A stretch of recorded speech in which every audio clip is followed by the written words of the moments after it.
காவல் நிலையங்களில் சிசிடிவிகள் செயல்படாமல் உள்ளதாக உச்சநீதிமன்றம் தாமாக முன்வந்து பதிவு செய்த வழக்கு தொடர்பாக தற்பொழுது பதில் மனு தாக்கல் செய்யாத மாநிலங்கள் 3 வாரங்களுக்குள் பதில் மனு தாக்கல் செய்ய உச்சநீதிமன்றம் உத்தரவு விதித்திருக்கிறது. சிசிடிவி தொடர்பாக 3 வாரங்களுக்குள் பதில் மனு தாக்கல் செய்ய உச்சநீதிமன்றம் உத்தரவு பிறப்பித்திருக்கிறது.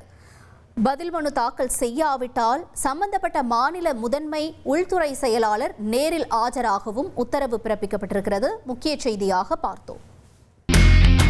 இனி செல்லும் இடமெல்லாம் செய்தி. தந்தி டிவியின் வாட்ஸ்அப் சேனலை ஃபாலோ பண்ணினா செல்ல இருக்கும் இடமெல்லாம் செய்தி.